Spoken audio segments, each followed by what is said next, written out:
Hi everyone, it's Laura here and welcome back to my YouTube channel.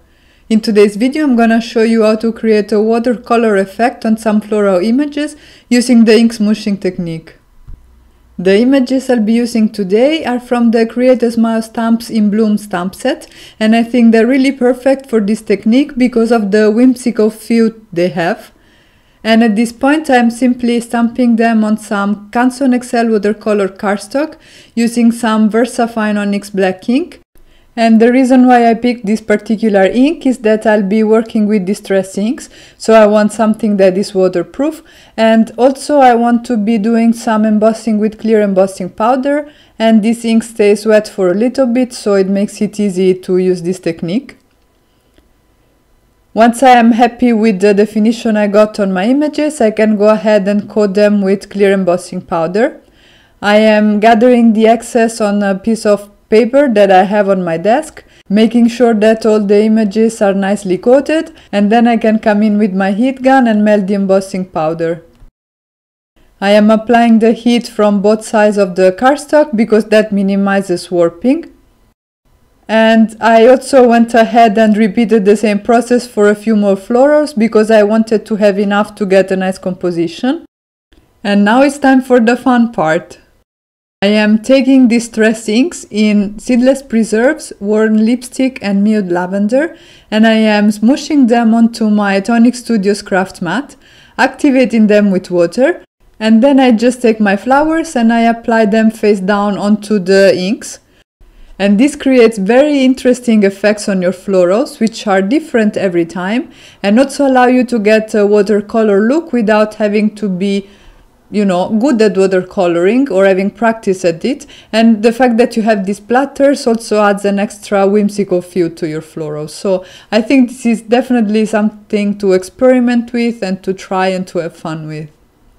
And if you do end up trying this technique and you share it on social media, I would love for you to tag me. I am at A Bit of My Crafts on Facebook, Twitter, Instagram. You'll find all the links in the description box.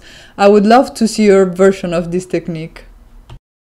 And as you see, you can keep building up your color by adding more and more layers.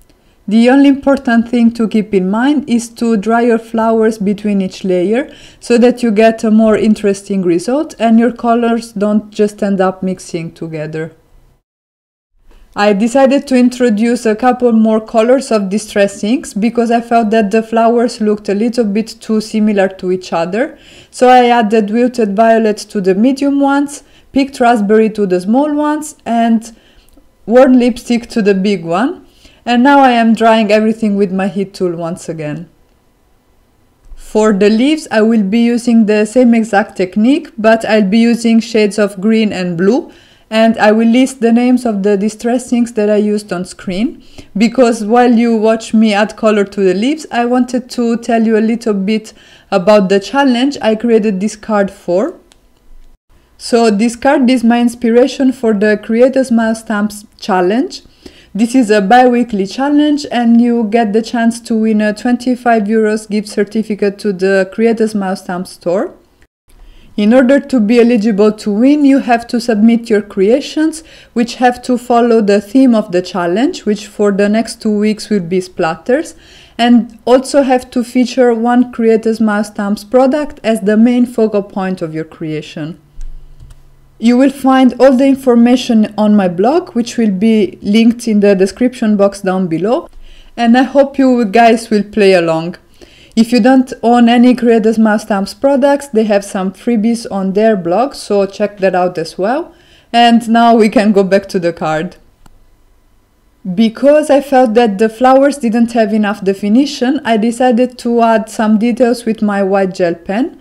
This will make them pop out of the card even more and will add sort of a whimsical touch to them, which I think works really nicely with the technique we use to paint in these flowers. There is no particular way in which I'm adding these white touches to the flowers. I am basically just following the lines that were drawn by the artist. Obviously I'm not going over the embossed lines, but I'm staying just right next to them. And for example, for this flower here, I decided to add some dots to give a little bit of variation in the flowers themselves and not have them look all the same. And here you can see the final result. At this point everything is ready and I can go ahead and take care of the sentiment and then assemble the card.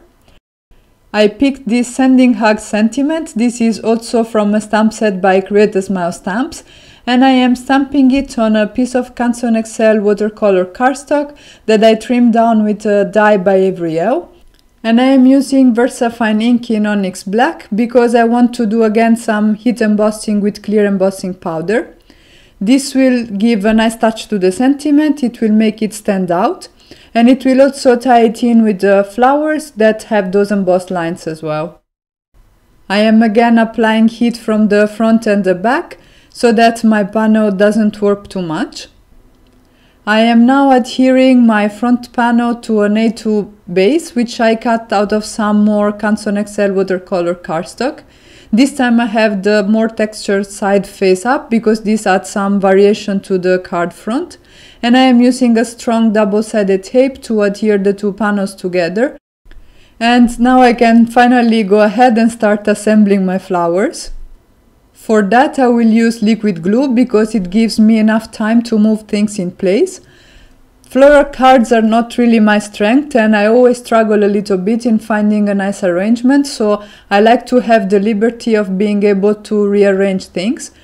And you see me doing it right here.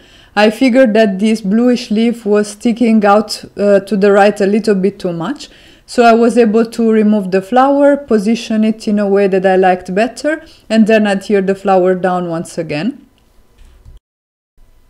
And I'm not at all winging this floral composition. I have gone ahead of camera and tried different arrangements for the flowers, and once I found one that I liked, I went ahead, took a snapshot, and I had it next to me for reference. And even then it took me a while to get a composition I was really happy with. Basically what I'm trying to do is to frame my card using the flowers and to sort of create a visual path for the eye to follow that would start from this big cluster of flowers on the bottom right, would move towards the top left where you have this little floral arrangement, and you will look at the sentiment last. I personally feel I have a lot to learn when it comes to floral cards, and for this one I decided to experiment a bit with this new technique, hoping to find something fun to share with you and to inspire you to, try something new. So I hope you enjoyed my little experiment here. For some finishing touches I am using Nuvo drops, and I used Morning Dew for the center of the flowers. This will dry clear, and I'm also adding some extra accents to the card using the ebony black. And I'm flattening out my Nuvo drops by heating the card onto my desk, and this is a trick I picked up from MER. And that's it for today. If you guys enjoyed this video, please let me know in the comments below, give it a thumbs up and consider subscribing to my channel. You can visit my blog for the full list of supplies, and I'll catch you guys soon with the next one. Ciao!